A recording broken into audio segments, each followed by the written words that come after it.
दोस्तों, मैं आज आपको एक ऐसी कहानी सुनाने जा रहा हूँ जिसे सुनकर आपका भी दिल दहल जाएगा। आपको यकीन नहीं होगा कि ऐसा भी होता है। एक बेटी ने प्रेम के वासना में पिता की हत्या कर दी। हेलो दोस्तों, नमस्कार। मेरा नाम है राकेश और आप लोग का बहुत बहुत स्वागत है इस चैनल पर। उम्मीद करता हूँ कि आप सभी लोग अच्छे होंगे।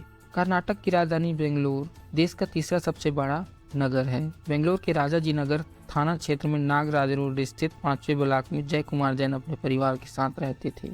जय कुमार जैन का कपड़ों का थोक व्यापार था। पत्नी पूजा के अलावा उनके परिवार में 15 वर्षीय बेटी ईसा और उससे छोटा एक बेटा था। जय कुमार जैन मूल रूप से राजस्थान के जयपुर जिले के विराटनगर के पास ही स्थित मेट गांव के निवासी थे।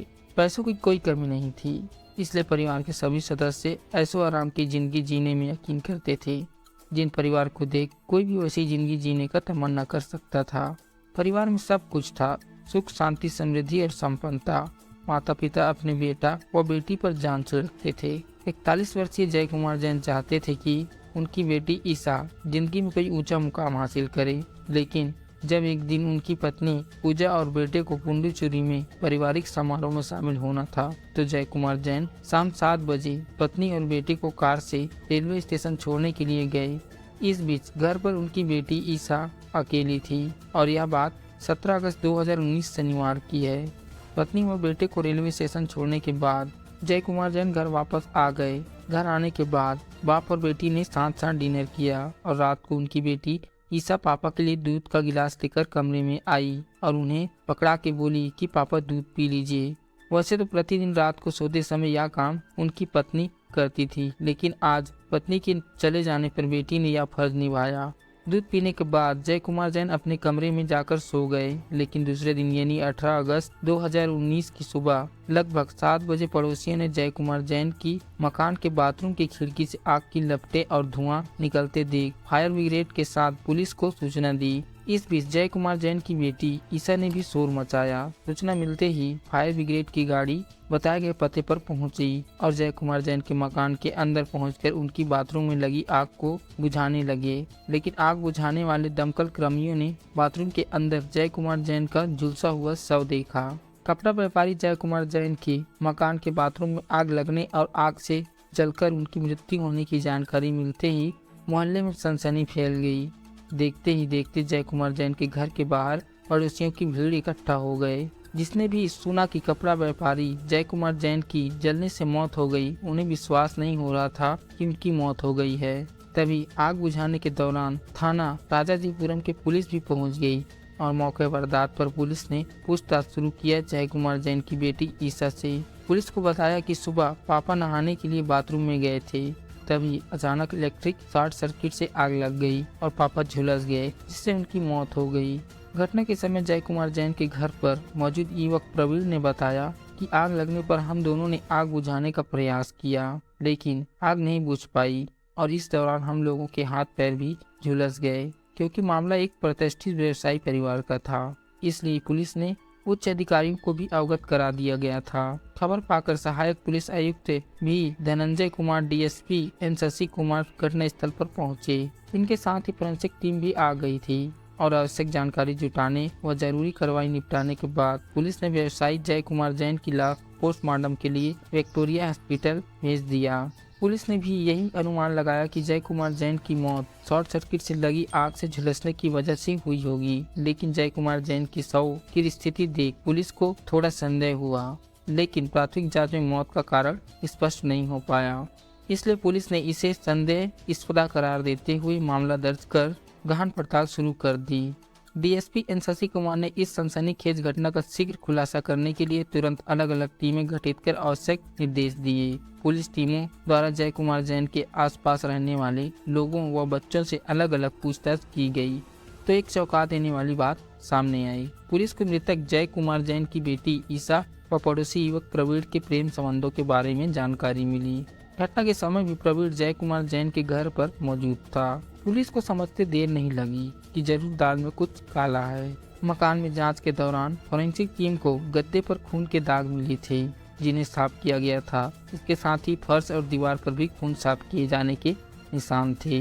दूसरे दिन पोस्टमार्टम रिपोर्ट आने के बाद स्थिति पूरी तरह स्पष्ट हो गई। पोस्टमार्टम रिपोर्ट में बताया गया कि मृतक के झुलसने से नहीं उससे पहले उसकी हत्या किसी धारदार हथियार से की गई है।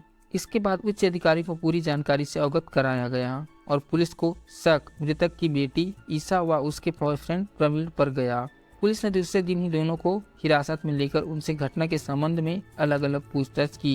इसके साथ ही दोनों के मोबाइल भी पुलिस ने कब्जे में ले लिए और जब ईसा और प्रवीण से सख्ती से पूछताछ की गई तो दोनों संतोषजनक जवाब नहीं दे पाए और पुलिस के सवालों में उलझकर पूरा घटनाक्रम बता दिया और दोनों ने जय कुमार जैन की हत्या का अपराध स्वीकार कर लिया।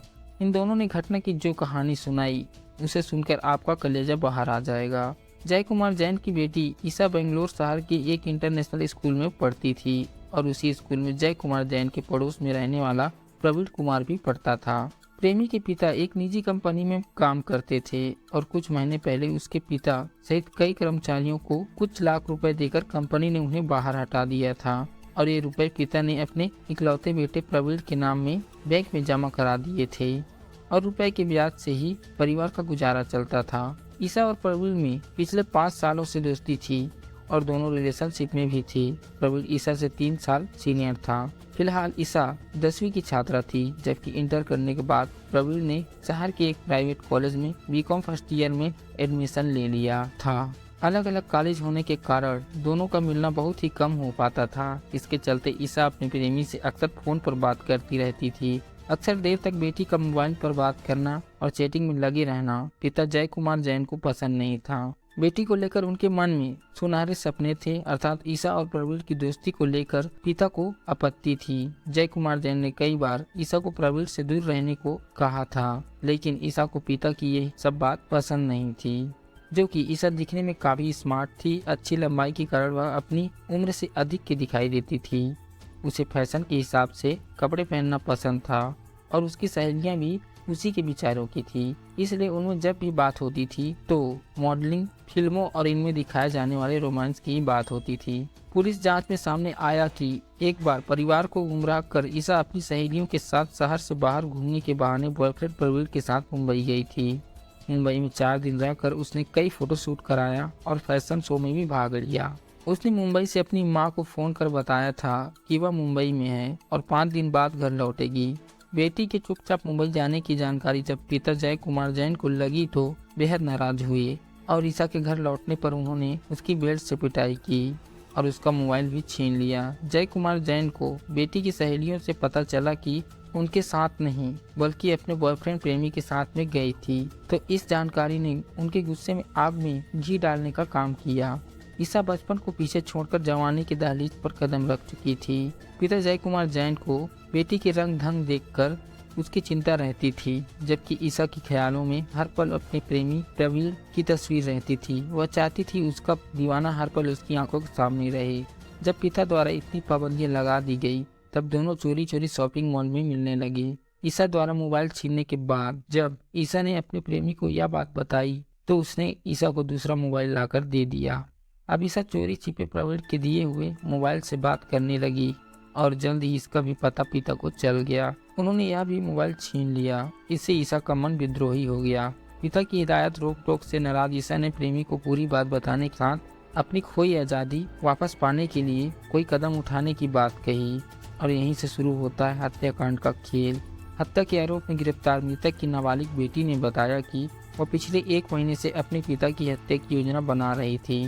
इस दौरान उसने टीवी सीरियल, इंटरनेट और सोशल मीडिया पर हत्या करने की विभिन्न तरीकों की पड़ताल की और प्रेमी प्रवीण के साथ मिलकर हत्या की योजना को अंजाम देने का संयंत्र रचा। दोनों जुलाई महीने से ही जय कुमार जैन की हत्या के प्रयास में लगे थे, लेकिन सफलता नहीं मिल पा रही थी। लेकिन 17 अगस्त 2019 को जब ईसा की मां और भाई को पारिवारिक समारोह में शामिल होने के लिए पुडुचेरी गए तो उन्हें मौका मिल गया। इस कलयुगी बेटी ने अपने पिता की हत्या करने की पूरी योजना बना डाली। जब जय कुमार जैन अपनी बीवी और बेटे को स्टेशन छोड़कर घर आए तब उन्हें ईसा के साथ डिनर किया, लेकिन डिनर के बाद ईसा ने जब उन्हें दूध लाकर दिया तो पिता को क्या पता था कि इसमें क्या है।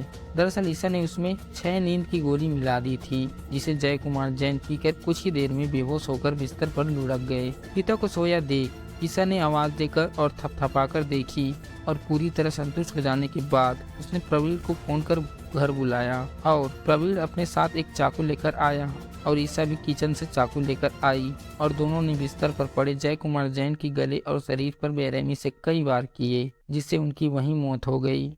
इसके बाद दोनों ने शव को घसीटकर बाथरूम में ले गए और हत्या के बाद सबूत मिटाने के लिए कमरे में फैला खून व दीवारों पर लगे खून के छींटे साफ करने के बाद बिस्तर की चादर वॉशिंग मशीन में धोकर सूखने के लिए फैला दी। इसके बाद दोनों आगे की योजना बनाने लगे। सुबह 7 बजते ही ईसा घर से बाहर निकली और 3 बोतलों में पेट्रोल लेकर आई। दोनों ने बाथरूम में पड़े शव पर पेट्रोल डालकर आग लगा दी। इस दौरान उन दोनों की भी हाथ आंशिक रूप से झुलस गए। आग लगते ही पेट्रोल की वजह से खिड़की से आग की लपटें और धुआं निकलने लगा। इसके बाद की कहानी तो आपको पहले से ही पता है कि पड़ोसियों ने पुलिस और फायर ब्रिगेड को फोन किया था। इस हत्याकांड का खुलासा होने के बाद पुलिस ने जब ईसा और प्रवीण को गिरफ्तार किया तब ईसा की मां व भाई लौट आए थे और यह सब देख सभी अचंभित थे। और दूसरी तरफ प्रवीण के घर वालों को अपने बेटे के इस प्रेम प्रसंग की कोई जानकारी नहीं थी। इस घटना की निस्संदेही में इस्तेमाल चाकू जिसे घर में छिपा कर रखा गया था, साथ ही खून से सना गद्दा और कपड़े और अन्य सामान को इकट्ठा कर मंगलवार 20 अगस्त 2019 के दिन ईसा को राजा जी नगर पुलिस द्वारा जेजीबी यानी किशोर न्याय बोर्ड के सामने पेश किया गया, जहां जज के आदेश के बाद उसे बाल कियारा बाल मंदिर भेज दिया गया। लेकिन हैरानी इस बात की थी कि इस कलयुगी बेटी को अब भी अपने किए का पछतावा नहीं था। वहीं उसके आशिक को मजिस्ट्रेट के सामने पेश कर जेल भेज दिया गया। दोस्तों, वीडियो अच्छा लगा होगा तो लाइक कीजिए, सब्सक्राइब कीजिए और कमेंट कीजिए। धन्यवाद।